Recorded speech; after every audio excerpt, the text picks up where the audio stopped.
ಇದು ನೋಡಿ, ಇದು ಕಾಕಂಬಿ ರೆಡಿ ಮಾಡ್ಕೊಂಬಂದಿದ್ದೀವಿ, ಬಿಸಿ ಬಿಸಿ ಪಾಕ ಹಾಕಿದ್ದೀವಿ. ಇದು ಇನ್ನೂ ಆರೋದಕ್ಕೆ ಇಟ್ಟಿದ್ದೀವಿ. ಈ ಥರ ಇದೆ ಕಾಕಂಬಿ. ಇದೇನಂತಂದ್ರೆ ಜೇನುತುಪ್ಪದ ಥರ. ನೀವು ಟೇಸ್ಟ್ ಮಾಡಿ ನೋಡಿ. ಇದನ್ನು ಈಗ ಹೋಗ್ತಾ ದಾರಿನಲ್ಲಿ ಹಲಸಿನಣ್ಣು ತೊಗೊಳ್ಳೋಣ. ಹಲಸಿನಣ್ಣಿಗೆ ಇದು ಹಾಕಿ ತಿಂದು ನೋಡಿ. ಓಕೆ, ನೀವು ಹಲಸಿನಣ್ಣು ಬಿಡಲ್ಲ, ಕಾಕಂಬಿನೂ ಬಿಡಲ್ಲ. ಈಗ ನಾರಿದೆಯಾ ಇದು? ನೋಡೋಣ. ಇದು ಏನಿಲ್ಲ ನೋಡಿ, ಬಿಸಿ ಇದೆಯಾ? ಚೆನ್ನಾಗಿದೆ. ಸಿರಪ್, ಬೆಲ್ಲದ ಸಿರಪ್. ತುಂಬ ಬೆಲ್ಲದ ಸಿರಪ್. ಈಗ ಇದು ಹೆಸರು ಕಾಕಂಬಿ ಅನ್ಬೇಕಷ್ಟೇ. ಬೆಲ್ಲದ ಸಿರಪ್ ಅಂದರೆ ಇದನ್ನ ಬೆಲ್ಲ ಆಗಿಲ್ಲ. ಸಕ್ಕರೆ ಪಾಕ ಅಂತಂದ್ರೆ ಇದು ಸಕ್ಕರೆ ಅಲ್ಲ, ಕಬ್ಬಿನ ಹಾಲಿನ ಪಾಕ. ಡೈರೆಕ್ಟ್ ಜ್ಯೂಸಿಂದ ಕಾನ್ಸಂಟ್ರೇಟ್ ಅಷ್ಟೇ ಪಾಕ ಆಗಿರೋದು. ಕಬ್ಬಿನ ಹಾಲಿನ ಪಾಕ ಕಾಕಂಬಿ. ಸರ್ ನಮಸ್ತೆ. ಸರ್ ನಮಸ್ತೆ. ಹಾಂ ಸರ್, ನಿಮ್ಮ ಪರಿಚಯ ಮಾಡ್ಕೊಳ್ಳಿ. ಸರ್ ನನ್ನ ಹೆಸರು ಶ್ರೀನಿಧಿ ಅಂತ, ಚಾಮರಾಜನಗರ ಜಿಲ್ಲೆ. ನೈಸರ್ಗಿಕ ಕೃಷಿಕ. ಎಷ್ಟು ವರ್ಷದಿಂದ ಮಾಡ್ತಾ ಇದ್ದೀರಾ? ಸರ್ ನಾನು 2015ರಿಂದ ನೈಸರ್ಗಿಕ ಕೃಷಿ ಮಾಡ್ತಾ ಇದ್ದೀನಿ. ಹಾಂ ಸರ್, ಏನೇನು ಬೆಳೆ ಮಾಡ್ತಿದ್ರಿ? ಈಗ ಏನು ಮಾಡ್ತೀರಾ? ಸರ್ ನಾನು 2015ರಲ್ಲಿ ನಾನು ಬಾಳೆಹಣ್ಣು ಬೆಳೆದಿದ್ದೀನಿ. ಮತ್ತು ಬಾಳೆಹಣ್ಣು ಬಂದ ಮೇಲೆ ನನಗೆ ಯಾವ ಸತಿನೂ ರೇಟ್ ಸಿಕ್ಕಿಲ್ಲ. ಒಂದು ಬಾಕ್ಸಲ್ಲಿ 3 kg ಬಾಳೆಹಣ್ಣು ಹಾಕಿ ನಾನು ಡೈರೆಕ್ಟ್ ಸೇಲ್ಸ್ ಮಾಡ್ತಾ ಬಂದಿದ್ದೀನಿ. ಆಮೇಲೆ ನಾನು ಯಾವ ಸತಿನೂ ಮಾರ್ಕೆಟ್ಗೆ ಡಿಪೆಂಡೆಂಟ್ ಆಗಿಲ್ಲ. ಏನೇ ಬೆಳೆ ಬೆಳೆದ್ರು ಆದಷ್ಟು ನಾನೇ ಅದನ್ನು ವ್ಯಾಲ್ಯೂ ಅಡಿಷನ್ ಮಾಡೋದಾಗಿರ್ಬೋದು ಅಥವಾ ಬ್ರ್ಯಾಂಡಿಂಗ್ ಮಾಡಿ ಮಾರೋ ಅಂಥದ್ದು ನಾನು 2015ರಿಂದ ಮಾಡ್ಕೊಂಡು ಬಂದಿದ್ದೀನಿ. ಈಗ ನಾವು ಕಾಕಂಬಿ ಪ್ರೊಡಕ್ಷನ್ ಮಾಡಿಸ್ತಾ ಇದ್ದೀವಿ. ಕಾಕಂಬಿ ಅಂದರೆ ಎಲ್ಲೋ ಕೇಳ್ದಂಗಿದೆ, ಏನು ಸರ್? ಇದು ಎಲ್ಲರೂ ಒಂದು ಮರ್ತಿರೋ ಅಂತ ಒಂದು ಪ್ರಾಡಕ್ಟ್. ಇದು ಏನಂತಂದರೆ, ಈಗ ನಾವು ಕಬ್ಬಿನ ಹಾಲು ಕುದಿಸ್ತಾ ಬರ್ದಾಗ ಒಂದು 105-106 ಡಿಗ್ರಿನಲ್ಲಿ ಒಂದು ಕಾನ್ಸಂಟ್ರೇಟ್ ಲಿಕ್ವಿಡ್ ಸಿರಪ್ ಬರುತ್ತೆ. ಶುಗರ್ ಕೇನ್ ಜ್ಯೂಸಿಂದ ಸಿರಪ್ ಆಗುತ್ತೆ. ಅದನ್ನು ಕಾಕಂಬಿ ಅಂತ ಕರಿತೀವಿ. ಈಗ ಇದು ಟೆಂಪರೇಚರ್ ಜಾಸ್ತಿ ಮಾಡಿ 118 ಡಿಗ್ರಿಗೆ ಹೋದರೆ ಅಚ್ಚು ಬೆಲ್ಲ ಮಾಡ್ತೀವಿ, ಅಥವಾ 120 ಡಿಗ್ರಿಗಾದರೆ ಪೌಡ್ರ್ ಬೆಲ್ಲ ಮಾಡ್ತೀವಿ. 121 ಡಿಗ್ರಿಗೆ ಹೋಯ್ತು ಅಂತಂದರೆ ಅದು ಯೂಸಬಲ್ ಫಾರ್ಮಿಗೆ ಬರೋಲ್ಲ, ಒಂಥರ ಚಾಕ್ಲೇಟ್ ಥರ ಗಟ್ಟಿ ಆಗುತ್ತೆ, ಮತ್ತು ಸ್ಟಿಕ್ಕಿ ಬಂದ್ಬಿಡತ್ತೆ 121 ಡಿಗ್ರಿಗೆ. ಇದು 106 ಡಿಗ್ರಿನಲ್ಲಿ ತೆಗ್ದಿರೋ ಅಂತ ಕಾನ್ಸಂಟ್ರೇಟೆಡ್ ಸಿರಪ್. ಇದು ನಿಮಗೆ ಸ್ವೀಟ್ನೆಸ್ ತುಂಬ ಮೈಲ್ಡ್ ಆಗಿರುತ್ತೆ, ಟೇಸ್ಟ್ ತುಂಬ ಚೆನ್ನಾಗಿರುತ್ತೆ. ಆದರೆ ಇದು ಏನಂತಂದರೆ ತುಂಬ ಜಾಸ್ತಿ ತಿನ್ನೋದಕ್ಕೆ ಹೋಗಬಾರ್ದು ಕಾಕಂಬಿನ. ಏನಂದರೆ ಒಂದು 5ರಿಂದ 8 ಸ್ಪೂನ್ ಅಷ್ಟೇ ಅಂತ ಹೇಳ್ತೀವಿ. ನೀವು ತುಂಬ ಚೆನ್ನಾಗಿದೆ ಅಂತ ಹೇಳಿ ತುಂಬ ಜಾಸ್ತಿ ತಿಂದರೆ ಉಷ್ಣ ಆಗೋ ಚಾನ್ಸಸ್ ಇರುತ್ತೆ. ಉಷ್ಣ ಆದರೆ ಏನಾಗಲ್ಲ, ಒಂದು ದಿನದಲ್ಲಿ ಸರಿ ಆಗುತ್ತೆ. ಓಕೆ, ಯಾವಾಗಿಂದ ತಯಾರಿಸ್ತಾ ಇದ್ದೀರಾ? ಎಷ್ಟು ವರ್ಷದಿಂದ ತಯಾರಿಸ್ತಾ ಇದ್ದೀರಾ? ಸರ್, ಈಗ ನಾನು 2018ರಿಂದ ಕಬ್ಬು ಬೆಳೆಯೋದು, ಬೆಲ್ಲ ಮಾಡೋದು. ಒಂದು ಸತಿ ಕಬ್ಬು ಬೆಲ್ಲ ಮಾಡೋದ್ರಲ್ಲಿ ಫೇಲ್ ಆದರೆ 2ನೇ ವರ್ಷ ಪೌಡ್ರ್ ಮಾಡೋದ್ರಲ್ಲಿ ಫೇಲು. ಮೊದಲನೇ ವರ್ಷ ಪಾಸ್, 2ನೇ ವರ್ಷ ಫೇಲು. ಪುನಃ 3ನೇ ವರ್ಷ ಎಲ್ಲನೂ ಕಲ್ತ್ಕೊಂಡು ಬಂದ ಮೇಲೆ ತುಂಬ ಎಕ್ಸ್ಪೆರಿಮೆಂಟ್ ಮಾಡಿ ನಾನು ಕಬ್ಬನ್ನೇ ಬಿದಿರು ಕಟ್ಟಿ ಬೆಳೆಸಿದೆ. ಈ ಚೈನಾದಲ್ಲಿ ಒಂದು ವಿಡಿಯೋ ವೈರಲ್ ಆಗಿತ್ತು 2020ನಲ್ಲಿ. ಈ 10 ಅಡಿಗೆ ಕಬ್ಬು ಹಾಕ್ಬಿಟ್ಟು ಅಡ್ಡ ಒಂದು ರಾಡ್ ಕಟ್ಟಿ ಕಬ್ಬನ್ನ ಕಟ್ಟಿ ಮೇಲೂ ಕಳಿಸೋದು. ಅದರಲ್ಲಿ ನಾನು 50 ಟನ್ ಎಕರೆಗೆ ಬೆಳೆದಿದ್ದೀನಿ. ಅದರಲ್ಲಿ ನಾವು ಪೂರ್ತಿ ಎಕ್ಸ್ಪೆರಿಮೆಂಟ್ ಮಾಡಿ ಬೆಲ್ಲ ಮಾಡಿಟ್ವಿ. ಆದರೆ ನಮ್ಮದು ಸ್ಟೋರೇಜಲ್ಲಿ ಪ್ರಾಬ್ಲಮ್ ಆಗಿ ಸ್ವಲ್ಪ ಬೆಲ್ಲ ಹಾಳು ಮಾಡ್ಕೊಂಡಿದ್ದೀವಿ. ಅಂದರೆ ಇದು ಹೆಂಗೆ ಅಂತಂದರೆ ವರ್ಷ ಪ್ರತಿ ಇದರಲ್ಲೂ ಹಂತದಲ್ಲೂ ಫೇಲ್ಯೂರು. ಈಗ ಹೆಂಗಾಗಿದೆ ಅಂತಂದರೆ 5-6 ವರ್ಷ ಆಗಿರೋದ್ರಿಂದ ನಮಗೆ ಎಲ್ಲ ಒಂಥರ ಈಸಿ ಆಗಿದೆ. ಕಬ್ಬು ಬೆಳೆಯೋದು ಈಸಿ ಆಗಿದೆ, ಮತ್ತು ಬೆಲ್ಲ ಮಾಡೋದು ಇದ್ರ ಜೊತೆ ಆಟಾಡಿ ಒಂಥರ ಈಸಿ ಆಗಿದೆ ಇದು. ಓಕೆ, ಎಲ್ಲ ಬೆಲ್ಲ ಮಾಡ್ತಾರೆ, ಕಾಕಂಬಿ ಮಾಡಲ್ಲ, ತುಂಬಾ ರೇರು, ಮಾಡೋದೇ ಇಲ್ಲ. ಕೇಳಿದ್ರೆ ಇದು ಯಾರಿಗೂ ಈಗ ಬೆಲ್ಲ ಏನಾಗಿದೆ ಅಂತಂದ್ರೆ ನಿಮ್ಗೆ ಅಡಲ್ಟ್ರೇಷನ್ ಜಾಸ್ತಿ ಇರುತ್ತೆ. ಬೆಲ್ಲ ಕಬ್ಬು ಏನಾಗಿದೆ ಅಂತಂದ್ರೆ ಈ ಕಬ್ಬು ಯಾರ ಕೈಗೂ ಸಿಕ್ಕಿಲ್ಲ. ಇದು ಏನು ಕಬ್ಬು ಅಂತಂದ್ರೆ ಸಕ್ಕರೆ ಮಾಡ್ತಾರೆ ಅಂತ ಅನ್ಕೊಂಡಿದೀವಿ. ಯಾಕೆ ಬೆಲ್ಲದಲ್ಲಿ ದೊಡ್ಡ ಕಂಪ್ನಿಗಳು ಇನ್ನೂ ಬಂದಿಲ್ಲ ಅಂತಂದ್ರೆ ಕಬ್ಬು ಒಂದು ಹದ ಯಾರಿಗೂ ಗೊತ್ತಿಲ್ಲ. ಯಾರಿಗೂ ಕಣ್ಣಳ್ತಿನಲ್ಲಿ ನಿಮಗೆ ಪಾಕ ತೆಗೆಯೋದು ಗೊತ್ತು, ಯಾರಿಗೂ ಟೆಂಪರೇಚರ್ ಹಿಡ್ಕೊಂಡು pH ವ್ಯಾಲ್ಯೂ ನೋಡಿಕೊಂಡು ಪಾಕ ತೆಗೆಯೋದಕ್ಕೆ ಬರಲ್ಲ. ಈಗ ತುಂಬ ಎಕ್ಸ್ಪೀರಿಯನ್ಸ್ ಆಗಿದ್ರೆ ಕಣ್ಣಳ್ತಿನಲ್ಲಿ ಡೈರೆಕ್ಟಾಗಿ ಕೈ ಹಾಕಿ ತೆಗೆದು ಬಿಡ್ತಾರೆ. ಆದರೆ ಹೊಸದಾಗಿ ಬಂದಿರೋರಿಗೆ ಇದು ತೆಗೆಯೋದಕ್ಕೆ ಬರಲ್ಲ. ಆಮೇಲೆ ಇದೇನು ಅಂತಂದರೆ ಲಾಸಸ್ ಜಾಸ್ತಿ ಇರುತ್ತೆ. ನಿಮಗೆ 1 ಡಿಗ್ರಿ ಟೆಂಪರೇಚರ್ ಮೇಲಕ್ಕೆ ಹೋಯ್ತು ಅಂತಂದರೆ ಫಾರ್ಮ್ಸ್ ಚೇಂಜ್ ಆಗಿಬಿಡುತ್ತೆ. ಈಗ ನಾವು ಟಿನ್ನಲ್ಲಿ 20 kg ಇಟ್ಟಿದ್ವಿ, ಈಗ 2 ಬ್ಯಾಚ್ ಮಾಡಿದ್ವಿ ಫಸ್ಟ್ ಸ್ಟಾರ್ಟಿಂಗಲ್ಲಿ. ಅದು ಏನಾಗಿದೆ ಅಂತಂದರೆ 20 kgನಲ್ಲಿ 7 kg ಮಾತ್ರ ಕಾಕಂಬಿದೆ, ಮಿಕ್ಕಿದ್ದು ಗಟ್ಟಿ ಆಗಿದೆ. ಅದು ಟೆಂಪರೇಚರ್ ವೇರಿ ಆಗ್ತಾ ಇರುತ್ತೆ. ಒಂದೊಂದು ಬ್ಯಾಚ್ ಹಂಗೆ ಫೇಲ್ ಆಗಿಬಿಡುತ್ತೆ. ಅಕಸ್ಮಾತ್ ಪಾಕ ಜಾಸ್ತಿ ಆಗಿ ಉರಿಗೆ ಮುಂದಕ್ಕೆ ಹೋಯ್ತು ಅಂದರೆ ಅದನ್ನು ನಾವು ಬೆಲ್ಲ ಮಾಡ್ಕೊಳ್ಳೋದಕ್ಕೆ ರೆಡಿ ಇರಬೇಕು. ಆ ಥರದ ಇದು ಕಷ್ಟಗಳಿದೆ. ಮತ್ತು ಈಗ ಬಾಟ್ಲಿಂಗು, ಹ್ಯಾಂಡ್ಲಿಂಗ್ ಎಲ್ಲ ಕಷ್ಟ ಆಗುತ್ತೆ. ಆಮೇಲೆ ಟಿನ್ಗೆ ಹಾಕೋತಾ ಇರಬೇಕು. ಪುನಃ ಅದನ್ನು ಇನ್ನೊಂದು ಸತಿ ಫಿಲ್ಟ್ರ್ ಮಾಡ್ತೀವಿ ನಾವು. ನಮ್ಮದು ಫ್ಯಾಕ್ಟ್ರಿ ಇದೆ ಮೈಸೂರಲ್ಲಿ ಇನ್ನೊಂದು ಸತಿ ಫಿಲ್ಟ್ರ್ ಆಗುತ್ತೆ. ಇಲ್ಲಿ ಒಂದು ಸತಿ ಫಿಲ್ಟ್ರ್ ಆಗುತ್ತೆ, ಇಲ್ಲಿ ಪ್ರೊಡಕ್ಷನ್ ಆಗಿ ಇಲ್ಲೊಂದು ಸತಿ ಫಿಲ್ಟ್ರ್ ಆಗಿ ಅಲ್ಲಿಗೆ ಹೋಗುತ್ತೆ. ಪುನಃ ಅಲ್ಲಿ ಸೆಕೆಂಡ್ ಲೆವೆಲಲ್ಲಿ ಫಿಲ್ಟರ್ ಆಗಿ ಬಾಟ್ಲಿಂಗ್ ಆಗಿ ಪ್ಯಾಕಿಂಗ್ ಮಾಡಿ ಕೊಡ್ತೀವಿ ಇದನ್ನ. ಕಾಕಂಬಿ ಬಂದು ಸಕ್ಕರೆ ಪಾಕ ಆಗಿರೋದ್ರಿಂದ ಇದಕ್ಕೆ ಶೆಲ್ಫ್ ಲೈಫ್ ಇರಲ್ಲ. ಸಕ್ಕರೆ ಪಾಕ ಅಂತಂದ್ರೆ ಸಕ್ಕರೆ ಇಲ್ಲ. ಸಕ್ಕರೆ ಪಾಕ ಅಂತಂದ್ರೆ ಸಕ್ಕರೆ ಪಾಕ ಅಲ್ಲ, ಈಗ ಕಬ್ಬಿನ ಕಬ್ಬಿನ ಹಾಲು ಜ್ಯೂಸ್ ಅನ್ನ ಪಾಕ ಮಾಡಿರೋದು. ಡೈರೆಕ್ಟ್ ಕಬ್ಬಿನ ಹಾಲು ರಸದಿಂದ ಪಾಕ ಬಂದಿದೆ. ಆಲ್ರೆಡಿ ಸಕ್ಕರೆ ಮಾಡ್ಬಿಟ್ಟು ಆಮೇಲೆ ಪಾಕ ಅದನ್ನ ಮಾಡ್ತಾರೆ. ಅಂದ್ರೆ ಈಗ ಸಕ್ಕರೆ ಅಂತಂದ್ರೆ ಶುಗರ್, ಅದು ಮಾತಾಡಿ ಸಕ್ಕರೆ ಪಾಕ ಅಂತ ಬಂದ್ಬಿಡುತ್ತೆ. ಏನಿಲ್ಲ, ಕಬ್ಬಿನ ಹಾಲಿಂದ ಪಾಕ ಇದು. ಈಗ ಅಲ್ಲಿಂದ ಜ್ಯೂಸ್ ಬರುತ್ತೆ ಅಲ್ವಾ? ಹೌದು. ಅಲ್ಲಿಂದ ಈ ಜ್ಯೂಸು ಇಲ್ಲಿಗೆ ಬರುತ್ತೆ. ಇಲ್ಲಿ ಮಡ್ಡಿ ತೆಗಿತೀವಿ, ಕ್ಲೀನ್ ಮಾಡ್ತೀವಿ. ಅದಕ್ಕೆ ಬಂದ್ಮೇಲೆ ಅದ ಅಂತಂದ್ರೆ ಅದೇ ಟೆಂಪರೇಚರ್ ಅಲ್ಲಿ ಹೋಗ್ಬೇಕು. ಟೆಂಪರೇಚರ್ ಬಂದ್ಮೇಲೆ ಪುನಃ ಈ ಕಡೆಯಿಂದ ಆ ಕಡೆ ಎತ್ಕೋತೀವಿ, ಪುನಃ ಟಿನ್ನಿಗೆ ಫಿಲ್ ಮಾಡ್ಕೊತೀವಿ. ಓಕೆ, ಇದು ಆರಾದ ನಂತರ ಟಿನ್ ಫಿಲ್ ಮಾಡ್ತೀವಿ. ಟಿನ್ ಫಿಲ್ ಆಗುತ್ತೆ. ಪುನಃ ಟಿನ್ ಫಿಲ್ ಆದ್ಮೇಲೆ ಮೈಸೂರಲ್ಲಿ ಫ್ಯಾಕ್ಟ್ರಿಗೆ ಹೋಗುತ್ತೆ. ಅಲ್ಲಿ ಇನ್ನೊಂದು ಲೆವೆಲ್ ಅಲ್ಲಿ ಹೀಟಿಂಗ್ ಆಗಿ ಫಿಲ್ಟರ್ ಆಗುತ್ತೆ. ಫಿಲ್ಟರ್ ಆದ್ಮೇಲೆ ನಾನು ಅದು ಫೈನಲ್ ಪ್ರಾಡಕ್ಟ್ ತೋರಿಸೋದ್ನಲ್ಲ, ಈಗ 106 ಡಿಗ್ರಿನಲ್ಲಿ ತೆಗೆದ್ರೆ ನಿಮ್ಗೆ ಹನಿ ತರ ಫಿಲ್ಟರ್ ಆಗುತ್ತೆ. 1-2 ಪಾಯಿಂಟ್ ವೇರಿಯೇಷನ್ ಆದ್ರೂ ನಿಮ್ಗೆ ಅದು ಡೆನ್ಸಿಟಿನಲ್ಲಿ ಸರಿಯಾಗಿ ಬರಲ್ಲ. ಈಗ ನೀವು ಇದನ್ನ 106 ಡಿಗ್ರಿಲೇ ತೆಗಿಬೇಕು. ಹೌದು, 106 ಡಿಗ್ರಿನಲ್ಲಿ ತೆಗಿಬೇಕು. ಈಗ ಒಳಗಡೆ ಅದು ಟೆಂಪರೇಚರ್ ಗನ್ ಇಟ್ಕೊಂಡು ತೆಗಿಬೇಕು. ಈಗ ಡಿಜಿಟಲ್ ಮೀಟರ್ ಹೋಗೋಣ ಅಂತಂದ್ರೆ ಇಲ್ಲಿ ಕರೆಂಟ್ ಇಲ್ಲ, ಎಲೆಕ್ಟ್ರಿಸಿಟಿ ಇಲ್ಲ. ಅದರಿಂದ ಡಿಜಿಟಲ್ ಇನ್ನೊಂದು ಸ್ಟಿಕ್ ಅಲ್ಲಿ ಟೆಂಪರೇಚರ್ ಚೆಕ್ ಮಾಡ್ಕೊತೀವಿ. ಬೆಲ್ಲ ಮತ್ತೆ ಪುಡಿ ಬೆಲ್ಲ ಇವೆಲ್ಲ ಯಾವ ಟೆಂಪರೇಚರ್ ಅಲ್ಲಿ ತೆಗಿಬೇಕು ಸರ್? ಈಗ ಅಚ್ಚು ಬೆಲ್ಲ ಮಾಡ್ತೀವಿ ಅಂತಂದ್ರೆ 118 ಡಿಗ್ರಿನಲ್ಲಿ ತೆಗಿಬೇಕು. 118 120 ಡಿಗ್ರಿನಲ್ಲಿ ಪೌಡರ್ ಬರುತ್ತೆ. 120 ಡಿಗ್ರಿ ಕ್ರಾಸ್ ಆಗೋಯ್ತು ಅಂತಂದ್ರೆ ನಿಮ್ಗೆ ಪೌಡರ್ ಆಗಲ್ಲ, ಅದು ಚಾಕ್ಲೇಟ್ ತರ ಒಂಥರ ಗಟ್ಟಿ ಸ್ಟಿಕ್ಕಿ ಇದಾಗ್ಬಿಡುತ್ತೆ. ಇದೆಲ್ಲ ಟೆಂಪರೇಚರ್ ಅಲ್ಲಿ ಆಟ ಆಡೋದು. ಅಂದ್ರೆ ತುಂಬಾ ಎಕ್ಸ್ಪೀರಿಯನ್ಸ್ಡ್ ಏನಂತಂದ್ರೆ ಹಿಂಗೆ ಪಾಕ ಕೈ ಹಾಕಿ ಒಂದು ಹಿಂಗ್ ಮಾಡಿ ಹಿಂಗೆ ಎಸಿತಾರೆ, ಅದ್ರಲ್ಲೇನೆ ಅವರು ತಿಳ್ಕೊಂತಾರೆ ಎಷ್ಟು ಗಟ್ಟಿ ಆಗಿದೆ ಹದ ಅಂತ. ಈಗ ಹೊಸದಾಗಿ ಬರೋರಿಗೆ ಗೊತ್ತಾಗಲ್ಲ. ಈಗ ನೋಡಿ ಇದು ಎಷ್ಟು ಡಿಗ್ರಿ ಅಂತ ಅನ್ಕೊಳ್ಳಿ. ಈಗ ನೀವು ಫಸ್ಟ್ ಟೈಮ್ ಅಥವಾ ನೋಡ್ತಾ ಇರ್ತೀರಲ್ವಾ, ಇಲ್ಲಿ ಕುದಿ ಬೀಳ್ತಾ ಇದೆಯಲ್ಲ, ಇದು ಎಷ್ಟು ಡಿಗ್ರಿ ಅನ್ಕೊಂಡಿದ್ದೀರಾ? 100 ಡಿಗ್ರಿ ಎಬವ್ ಇದೆ. 100 ದಾಟಿ 101, 102 ನಲ್ಲಿ ಇರುತ್ತೆ ಇದು. ಹೌದು, ಇದನ್ನೇ 100 ಡಿಗ್ರಿ ಇದಾದ್ಮೇಲೆ ಇಳಿತಾ ಬರುತ್ತೆ. ಈಗ ಅವರು ಯಾವ ಲೆಕ್ಕ ಇಟ್ಕೊಂಡಿರ್ತಾರೆ ಅಂತಂದ್ರೆ ಇಲ್ಲಿ ಇದು ಹಾಕಿದಾರಲ್ಲ, ಇದನ್ನ ಲೆಕ್ಕ ಇಟ್ಕೊತಾರೆ. 1, 2, 3, 4, 5 ಇದು ಎಷ್ಟು ಇಳಿತು ಅಂತ ಲೆಕ್ಕ ಹಾಕೊಂತಾರೆ. ಈಗ ನಿಮ್ಗೆ ಬೆಲ್ಲ ಇಳಿಸ್ಬೇಕಾದ್ರೆ ಕೆಳಗಡೆಯಿಂದ ಎಷ್ಟಿದೆ, ಕಾಕಂಬಿ ಇಳಿಸ್ಬೇಕಾದ್ರೆ ಮೇಲ್ಗಡೆಯಿಂದ ಎಷ್ಟು ಬಂದಿದೆ, ಬರೀ ಅದನ್ನ ಡಾಟ್ ನೋಡ್ಕೊಂಡು ತೆಗಿತಾರೆ. ಈಗ ಇದು ಸೈಡ್ ನೊರೆ ಬರುತ್ತಲ್ಲ, ನೊರೆಗಳನ್ನ ಕ್ಲೀನ್ ಮಾಡ್ಕೊಳ್ಳೋದು ಇದು. ಅಂದ್ರೆ ಇದು ಕ್ಲೀನ್ ಮಾಡ್ಕೊಂಡಿಲ್ಲ ಅಂದ್ರೆ ನಿಮ್ಗೆ ಪಾಕಕ್ಕೆ ಪುನಃ ಸೇರ್ಕೊಳ್ಳುತ್ತೆ. ಏನೇನು ಹಾಕ್ತೀರಾ? ಬರೀ ಜ್ಯೂಸೇನಾ ಸರ್? ಏನ್ ಹಾಕಕ್ ಬರಲ್ಲ ಇದ್ರಲ್ಲಿ. ನಾವು ಏನಂತಂದ್ರೆ 100 ಗ್ರಾಮ್ ಸೋಡಾ ಹಾಕಿರ್ತೀವಿ, ಅದು ಬಿಟ್ರೆ ಸುಣ್ಣ ಕರೆಕ್ಟ್ ಮಾಡಿರ್ತೀವಿ.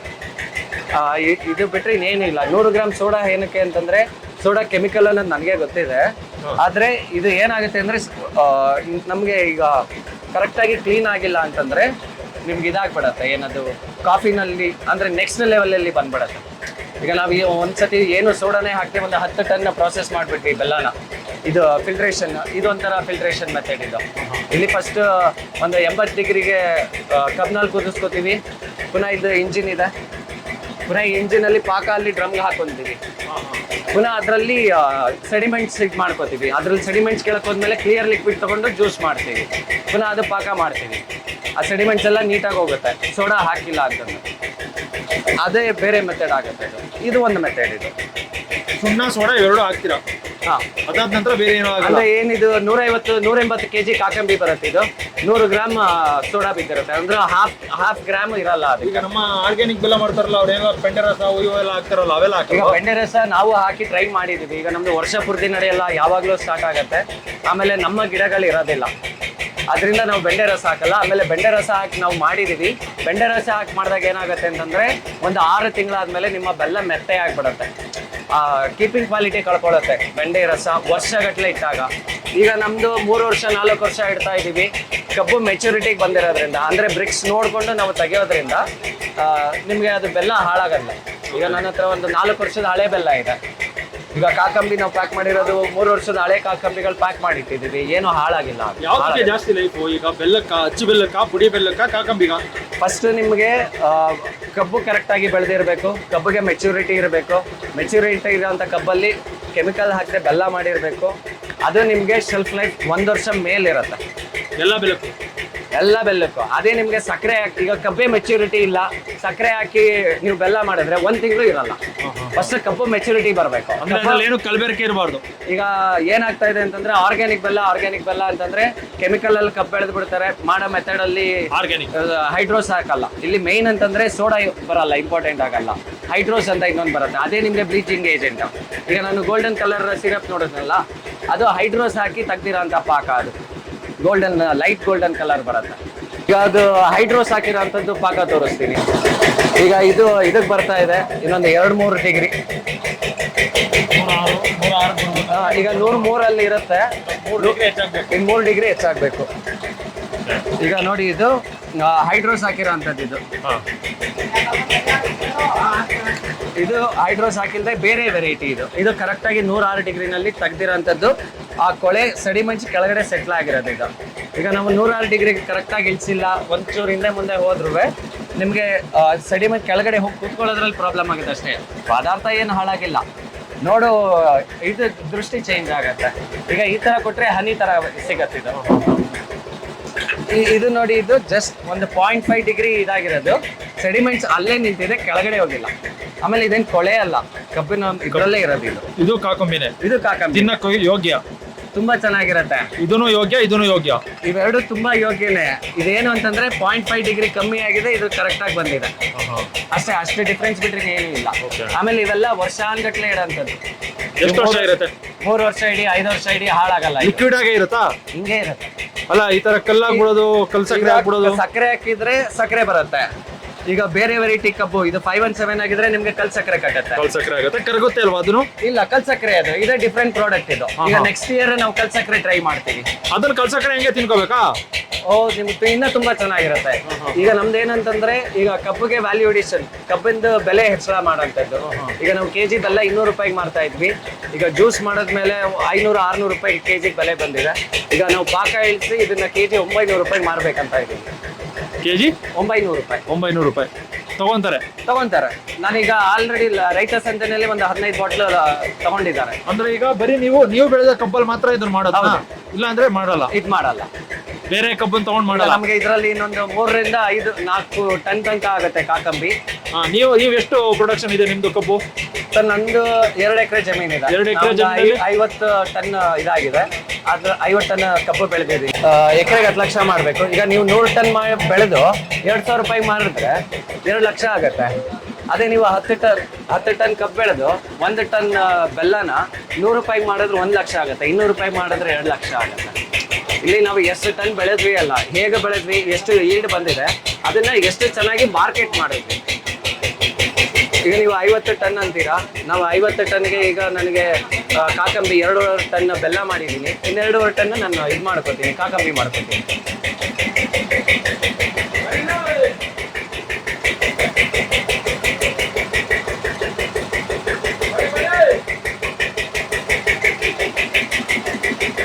ಇದು ಹಿಡಿಬೇಕಿದು. ಇದೇನಂತಂದ್ರೆ ನಿಮ್ಗೆ ಅಲ್ಲಿ ಹಬೆ ಹೊಡಿತಾ ಇರುತ್ತೆ, ಕುದೀತಾ ಇರುತ್ತೆ, ಕೈಗೆ ಪಾಕ ಆಡ್ತಾ ಇರುತ್ತೆ. ಒಂದು ಚೂರು ಮಿಸ್ ಆದ್ರೆ ಒಳಗಡೆ ಬಿಟ್ಬಿಡ್ತಾರೆ ಅದು. ಈಗ 103.5 ಇದೆ, 9 ಹೋಯ್ತು. ಟೆಂಪರೇಚರ್ ಹಂಗೆ ಓಡ್ತಾ ಇರುತ್ತೆ ಅದು. ಈಗ ನಾವು ಉರಿನ ಕಂಟ್ರೋಲ್ ಮಾಡ್ಕೋಬೇಕು. ಉರಿ ಒಂಚೂರು ಜಾಸ್ತಿ ಆಗೋದ್ರೆ ಜಾಸ್ತಿ ಆಗ್ಬಿಡುತ್ತೆ. ಹಾಕ್ಬೇಡ ಇರಲಿ, ಸಾಕು. ನೋಡೋ, ನೀನು ಹೇಳ್ಕೊತಾ ಇರ್ಬೇಕು ಅಲ್ಲಿ ಉರಿ ಕಮ್ಮಿ ಮಾಡು ಅಂತ. 106 ಮತ್ತೆ ಗಿಡಿ ನೆಕ್ಸಿ.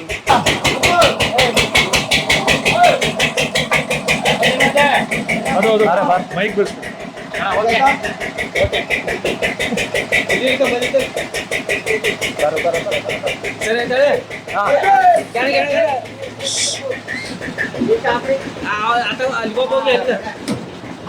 ಇಲ್ಲೊಬ್ರು ಎತ್ಬೇಕು. ಆ ಕಡೆ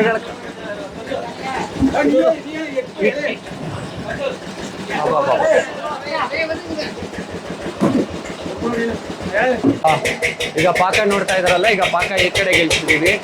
ನಿಮಗೆ ಇನ್ನೊಂದು 180 kg ಕಾಕಂಬಿ ರೆಡಿ ಆಗಿದೆ. ಮೇಲ್ಗಡೆ ನೊರೆ ತೆಗಿತಾ ಇದ್ದಾರೆ. ಪುನಃ ಈಗ ಟಿನ್ಗೆ ಹಾಕ್ತೀವಿ.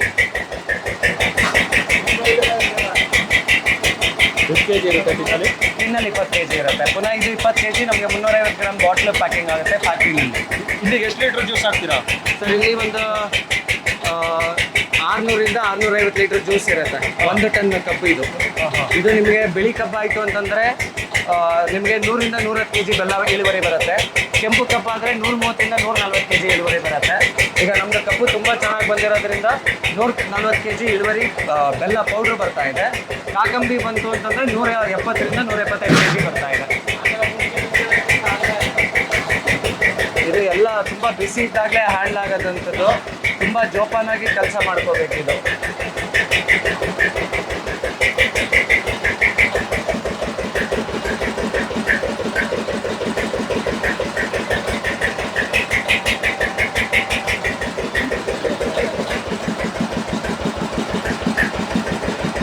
ನಿಮಗೆ ಪುಡಿ ಬೆಲ್ಲಕ್ಕಿಂತ ಅಚ್ಚು ಬೆಲ್ಲಕ್ಕಿಂತ ಇದರಲ್ಲೇ ಹೆಚ್ಚು ಲಾಭ ಇದೆ. ಕಾಕಂಬಿ ತುಂಬ ಲಾಭ ಇದೆ. ಅಂದರೆ ಇದು ನಿಮಗೆ ಫೇಲ್ಯೂರ್ಸ್ ಜಾಸ್ತಿ, ತಪ್ಪುಗಳಾಗೋದು ಜಾಸ್ತಿ. ಆಮೇಲೆ ಮಾರ್ಕೆಟಿಂಗ್ ಎಲ್ಲೂ ಇಲ್ಲ. ಮಾರ್ಕೆಟ್ ನಾವು ಮಾಡ್ಕೋಬೇಕು ಸಪ್ರೇಟಾಗಿ. ಹೊಸ ಮಾರ್ಕೆಟ್ ಕ್ರಿಯೇಟ್ ಮಾಡ್ಕೊಳ್ಳೋದು. ಹಳೆ ಮಾರ್ಕೆಟು ರೆಡಿ ಮಾರ್ಕೆಟ್ ಅಂತ ಇಲ್ಲ. ಅಲ್ಲಿಂದ ಬರೀ ತಗೊಂಡು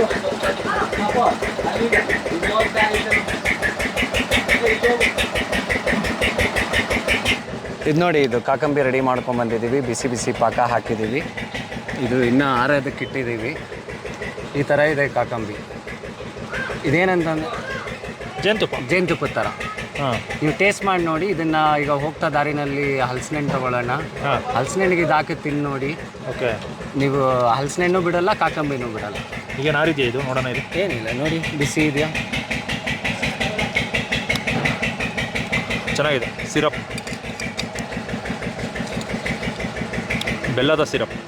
ತುಂಬ ಬೆಲ್ಲದ ಸಿರಪ್. ಈಗ ಇದು ಹೆಸರು ಕಾಕಂಬಿ ಅನ್ಬೇಕಷ್ಟೇ. ಬೆಲ್ಲದ ಸಿರಪ್ ಅಂದರೆ ಇದನ್ನ ಬೆಲ್ಲ ಆಗಿಲ್ಲ. ಸಕ್ಕರೆ ಪಾಕ ಅಂತಂದ್ರೆ ಇದು ಸಕ್ಕರೆ ಅಲ್ಲ, ಕಬ್ಬಿನ ಹಾಲಿನ ಪಾಕ. ಡೈರೆಕ್ಟ್ ಜ್ಯೂಸಿಂದ ಕಾನ್ಸಂಟ್ರೇಟ್ ಅಷ್ಟೇ ಪಾಕ ಆಗಿರೋದು.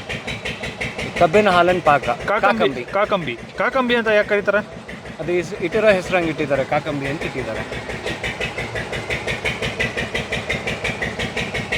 ಏನೇನಕ್ಕೆ ಯೂಸ್ ಮಾಡ್ಬೋದು ಇದನ್ನ? ಇದು ನೀವು ಹಣ್ಣುಗಳ ಜೊತೆ ಆ್ಯಸ್ ಎ ಸ್ವೀಟ್ನರ್ ಆಗಿ ಯೂಸ್ ಮಾಡ್ಬೋದು. ಕಾಫಿ ಜೊತೆ ಸ್ವೀಟ್ನರ್ ಆಗಿ ಯೂಸ್ ಮಾಡ್ಬೋದು. ಮಕ್ಕಳಿಗೆ ದೋಸೆ ಚಪಾತಿಗೆ ಜಾಮ್ ಥರ ಯೂಸ್ ಮಾಡ್ಬೋದು. ಮತ್ತು ಈಗ ನಿಮಗೆ ಇದೊಂದು ಕಂಪ್ಲೀಟ್ಲಿ ಆಲ್ಟರ್ನೇಟ್. ಈಗ ಎಲ್ಲ ಏನಾಗ್ತಾ ಇದೆ ಅಂತಂದರೆ ಸಕ್ಕರೆಗೆ ಆಲ್ಟರ್ನೇಟ್ ಹುಡುಕ್ತಾ ಇದ್ದಾರೆ. ಸಕ್ಕರೆಯಿಂದ ಬೆಲ್ಲಕ್ಕೆ ಬಂದಿದ್ದೀವಿ. ಬೆಲ್ಲದಲ್ಲಿ ಏನಾಗ್ತಾ ಇದೆ ಅಂತಂದರೆ, ಬೆಲ್ಲದಲ್ಲಿ ನಾವು ಆರ್ಗ್ಯಾನಿಕ್ ಬೆಲ್ಲ ನಾನೇ ಬೆಲ್ಲ ಮಾಡಿಕೊಟ್ರು ಅದು ಬೆಲ್ಲ ಬಂದು ತುಂಬ ಸ್ವೀಟ್ ಜಾಸ್ತಿ. ನೀವು ಒಂದು ಸ್ಪೂನ್ ತಿಂದ್ರೇ ಸ್ವೀಟ್ ಜಾಸ್ತಿ ಆಗುತ್ತೆ. ಇದಂಗೆ ಅಂತಂದರೆ ಮೈಲ್ಡ್ ಟೇಸ್ಟ್. ಇದು ನಿಮಗೆ ಸ್ವೀಟ್ ಕಮ್ಮಿ ಇರುತ್ತೆ, ಟೇಸ್ಟ್ ತುಂಬ ಚೆನ್ನಾಗಿರುತ್ತೆ, ಮೈಲ್ಡ್ ಸ್ವೀಟ್ ಇರುತ್ತೆ. ನೀವು ಇದು ಕಾಫಿಗೆ ಹಾಕೊಂಡು ಕುಡೀರಿ ಅಥವಾ ಹಾಲ್ಗೆ ಹಾಕೊಂಡು ಕುಡೀರಿ, ತುಂಬ ಇಷ್ಟಪಡ್ತೀರ. ಓಕೆ, ಈಗ ಸಕ್ಕರೆ ಬೆಲ್ಲ ಇವೆರಡರಲ್ಲೂ ಕನ್ಫ್ಯೂಸ್ ಆಗಿದ್ದಾರೆ ನಮ್ಮ ಜನ. ಹೌದು, ಸಕ್ಕರೆ ತಿನ್ನಬೇಡಿ, ಅದ್ರ ಬದಲು ಬೆಲ್ಲ ತಿನ್ನಿ ಅಂತಾರೆ. ಹೌದು. ಇನ್ನೂ ಒಂದಷ್ಟು ಜನ ಸಕ್ಕರೆ ಅಷ್ಟೇ, ಬೆಲ್ಲ ಅಷ್ಟೇ ಕ್ಯಾಲೋರಿ ಇರುತ್ತೆ. ಇನ್ನೂ ಒಂದು ತುಂಬ ಕನ್ಫ್ಯೂಷನ್ ಇದೆ ಇಲ್ಲೇನಂತಂದರೆ, ಸಕ್ಕರೆ ಬಗ್ಗೆ ತುಂಬ ಕನ್ಫ್ಯೂಷನ್ ಇದೆ. ನನ್ನ ಪ್ರಕಾರ ಹೇಳ್ತೀನಿ ಅಷ್ಟೇ. ಈಗ ಸಕ್ಕರೆ ಬಂದು ನೋ ಯೂಸ್, ಯಾಕಂತಂದರೆ ತುಂಬ ಬ್ಲೀಚಿಂಗ್ ಹಾಕಿ ತುಂಬ ಕೆಮಿಕಲ್ಸ್ ಹಾಕಿ ಮಾಡಿರ್ತಾರೆ. ಮತ್ತು ಇದು ಗ್ಲೂಕೋಸ್ ಸ್ಪೈಕ್ ಆಗುತ್ತೆ, ಅಂದರೆ ನಮಗೆ ಇನ್ಸುಲಿನ್ ಲೆವೆಲ್ ಸ್ಪೈಕ್ ಆಗುತ್ತೆ ಸಕ್ಕರೆ ತಿಂದರೆ. ಜೊತೆಗೆ ನೀವು ಬೆಲ್ಲ ತಿಂದರೂ ಇನ್ಸುಲಿನ್ ಸ್ಪೈಕ್ ಆಗುತ್ತೆ. ಈಗ ಎಲ್ಲ ಏನು ಅಂದ್ಕೊಂಡಿದ್ದಾರೆ ಅಂತಂದರೆ, ಇನ್ಸುಲಿನ್ ಸ್ಪೈಕ್ ಆಯಿತು ಅಂತಂದರೆ ಕೆಟ್ಟದ್ದು ಅಂತ ಅಂದ್ಕೊಂಡ್ಬಿಟ್ಟಿದ್ದಾರೆ. ಈಗ ಸೋಷಿಯಲ್ ಮೀಡಿಯಾದಲ್ಲಾಗಿರ್ಬೋದು ಮತ್ತು ನಮ್ಮ ಡಾಕ್ಟ್ರುಗಳಾಗಿರ್ಬೋದು, ಇನ್ಸುಲಿನ್ ಸ್ಪೈಕ್ ಆಯಿತು ಅಂತಂದರೆ ಕೆಟ್ಟದ್ದು ಅನ್ನೋ ಫೀಲಿಂಗ್ ಬಂದಿದ್ದಾರೆ. ಆ್ಯಕ್ಚುಲಿ ಇಲ್ಲಿ ನಿಮಗೆ ಇನ್ಸುಲಿನ್ ಹೇಗೆ ವರ್ಕ್ ಆಗುತ್ತೆ, ನೀವು ಏನೇ ತಿನ್ನಿ, ನೀವು ರೈಸ್ ತಿನ್ನಿ, ಕಾರ್ಬೋಹೈಡ್ರೇಟ್ಸ್ ತಿನ್ನಿ, ಯಾವುದೇ ತಿಂದಾಗ ನಿಮಗೆ ಗ್ಲೂಕೋಸ್ ರಿಲೀಸ್ ಆಗುತ್ತೆ. ಆಗ ನಿಮಗೆ ಗ್ಲೂಕೋಸ್ ಲೆವೆಲ್ ರೈಸ್ ಆಗೇ ಆಗುತ್ತೆ. ಅದೇ 1 hour ಆದಮೇಲೆ ಗ್ಲೂಕೋಸ್ ಲೆವೆಲ್ ಕಮ್ಮಿ ಆಗುತ್ತೆ. ಈಗ ನಿಮಗೆ ಇದು ಬೆಲ್ಲ ತಿಂದ ತಕ್ಷಣ ನಿಮಗೆ ಶುಗರ್ ಸ್ಪೈಕ್ ಆಗುತ್ತೆ, ಅದರಿಂದ ಕೆಟ್ಟದ್ದು, ತುಂಬ ತಪ್ಪು. ಈಗ ನೀವು ನ್ಯೂಟ್ರಿಯೆಂಟ್ ಅಂತ ಬಂದಾಗ ನಿಮಗೆ ಮಿನರಲ್ಸ್ ಅಂತ ಬರುತ್ತೆ. ಮೈಕ್ರೋ ಮಿನರಲ್ಸಲ್ಲಿ ನಿಮಗೆ ವೈಟಮಿನ್ಸ್ ಆ್ಯಂಡ್ ಮಿನರಲ್ಸ್ ಬರುತ್ತೆ. ಮೈಕ್ರೋ ನ್ಯೂಟ್ರಿಯೆಂಟ್ಸಲ್ಲಿ ಮಿನರಲ್ಸ್ಗೆ ಏನಿದೆ ನಿಮ್ಮ ಹತ್ರ ಸೋರ್ಸ್? ಮಿನರಲ್ಸ್ಗಿರೋ ಸೋರ್ಸೇ ಕಬ್ಬು, ಕಬ್ಬಿನ ಹಾಲು. ಕಬ್ಬಿನ ಹಾಲಲ್ಲಿ ಪೊಟ್ಯಾಷಿಯಮ್ ಇದೆ, ಮೆಗ್ನೀಷಿಯಮ್ ಇದೆ. ಗೂಗಲ್ ಮಾಡ್ತಾ ನೋಡಿ ಕಬ್ಬಿನ ಹಾಲಲ್ಲಿ ಏನೇನು ಮಿನರಲ್ಸ್ ಇದೆ ಅಂತ, ಬೆಲ್ಲದಲ್ಲಿ ಯಾವ ಮಿನರಲ್ಸ್ ಇದೆ ಅಂತ ನೋಡಿ. ಆ ಮಿನರಲ್ಸ್ನೇ ನಾವು ತೊಗೋತಾ ಇಲ್ಲ. ನೀವು ಇದು ತಿಂತಾ ಬನ್ನಿ, ನಿಮಗೆ ಗೊತ್ತಾಗುತ್ತೆ. ಇದು ನೀವು ಖಾಲಿ ಹೊಟ್ಟೆನಲ್ಲಿ 1 ಸ್ಪೂನ್ ಬೆಲ್ಲ ತಿನ್ನಿ, ನಿಮಗೆ 1 hour ಹೊಟ್ಟೆನೇ ಹಸುವಾಗಲ್ಲ. ಯಾಕೆಂತಂದರೆ ಅದರಲ್ಲಿ ಇನ್ಸ್ಟಂಟ್ ಎನರ್ಜಿ ಸಿಗುತ್ತೆ. ನಿಮ್ಮ ದೇಹಕ್ಕೆ ಏನು ಎನರ್ಜಿ ಬೇಕೋ ಅದು ಸಿಕ್ಬಿಡುತ್ತೆ ಬೆಲ್ಲದಲ್ಲಿ. ಬೆಳಗ್ಗೆ ಎದ್ದು ಖಾಲಿ ಹೊಟ್ಟೆನಲ್ಲಿ 1 ಸ್ಪೂನ್ ಬೆಲ್ಲ ತಿಂದು ನೋಡಿ, 1 hour ನಿಮ್ಗೆ ಹೊಟ್ಟೆ ಹಸುವಾಗಲ್ಲ. ಖಾಲಿ ಹೊಟ್ಟೆನಲ್ಲಿ ಬೆಲ್ಲ ಅದು ನಿಮಗೆ ದೇಹಕ್ಕೆ ಬೇಕಾಗಿರೋ ಎನರ್ಜಿ ಕೊಟ್ಟ ಮೇಲೆ ನಿಮ್ಮ ದೇಹ ಹೊಟ್ಟೆ ಹಸುವು ಅಂತಲೇ ಹೇಳಲ್ಲ, ಆ ಫೀಲೇ ಹೊಟ್ಟೋಗುತ್ತೆ. ಡಯಾಬಿಟೀಸ್ ಇರೋರು ಕೂಡ ತಿನ್ಬೋದು. ಈಗ ನಾವು ಈ ಪ್ರಾಡಕ್ಟನ್ನು ಮಾರ್ಕೆಟಲ್ಲಿ ಕರೆಕ್ಟಾಗಿ ಯುಟಿಲೈಸ್ ಮಾಡ್ಕೊಂಡಿಲ್ಲ, ಮತ್ತು ಇದನ್ನು ಯಾರು ತುಂಬ ಜನ ಟೇಸ್ಟ್ ನೋಡಿಲ್ಲ. ನೀವು ಇನ್ನು ವೆಬ್ಸೈಟಲ್ಲಿ ನಾವು ಪೋಸ್ಟ್ ಮಾಡಿಲ್ಲ. ಬೆಂಗಳೂರಿನಲ್ಲಿ ನಾವು ರೈತ ಸಂತೆಗೆ ಬರ್ತಾ ಇರ್ತೀವಿ, ಮೈಸೂರು ಈವೆಂಟ್ಗಳಲ್ಲಿ ನಡೀತಾ ಇರ್ತೀವಿ, ಮತ್ತು ಇಲ್ಲಿ ನಂಬರ್ ಕೊಟ್ಟಿರೋ ಅಂಥ ನಂಬರ್ಗೆ ಕಾಲ್ ಮಾಡಿದ್ರೆ ನಿಮಗೆ ತಲುಪಿಸೋ ಅಂಥ ವ್ಯವಸ್ಥೆ ಮಾಡ್ತೀವಿ ಕಾಕಂಬಿನ. ಮತ್ತು ನಮ್ಮದು ನಲ್ಲಿಕಾಯಿ ಜ್ಯೂಸು ಆಲ್ರೆಡಿ ವೆಬ್ಸೈಟಲ್ಲಿದೆ, ಆನ್ಲೈನಲ್ಲಿ ಆರ್ಡ್ರ್ ಮಾಡ್ಕೋಬೋದು. ಓಕೆ, ನನ್ನ ಕಾಂಟ್ಯಾಕ್ಟ್ ನಂಬರ್ ಬಂದು 8904641947. ಕಾಂಟ್ಯಾಕ್ಟ್ ಮಾಡಿ, ನಿಮಗೆ ಕಾಕಂಬಿ ಕಳಿಸೋ ವ್ಯವಸ್ಥೆ ನಾವು ಮಾಡ್ತೀವಿ. ಇದು ನೀವು ಯಾರು ತಿಂದಿಲ್ದಿರೋ ಅಂಥ ಟೇಸ್ಟ್. ಕಾಕಂಬಿ ಅಲ್ಲದೆ ನನ್ನ ಹತ್ರ ಇರೋ ಪ್ರಾಡಕ್ಟ್ ಬಂದು ನನ್ನ ಹತ್ರ ಬೆಲ್ಲ ಸಿಗುತ್ತೆ, ಆಮೇಲೆ ನಲ್ಲಿಕಾಯಿ ಜ್ಯೂಸ್ ಸಿಗುತ್ತೆ, ಬೇಲದಣ್ಣು ಜ್ಯೂಸ್ ಸಿಗುತ್ತೆ, ದ್ರಾಕ್ಷಿ, ಪೈನಾಪಲ್ ಮತ್ತು ಇರಳಿಕಾಯಿ ಜ್ಯೂಸ್ ಸಿಗುತ್ತೆ. ಇಷ್ಟು ಪ್ರಾಡಕ್ಟ್ ನಾವು ಮಾಡ್ತಾ ಇದ್ದೀವಿ. ಇನ್ನು ಮುಂದಕ್ಕೆ ಪ್ಯಾಕೇಜಿಂಗ್ ಸ್ವಲ್ಪ ಇಶ್ಯೂಸ್ ಇದೆ, ಅದನ್ನು ಸಾಲ್ವ್ ಮಾಡಿಕೊಂಡು ನಿಮಗೆ ಈಸಿ ಆ್ಯಕ್ಸೆಸಲ್ಲಿ ಹೋಮ್ ಡೆಲಿವರೀಸ್ ಕೊಡ್ತಾ ಬರ್ತೀವಿ. Thank you.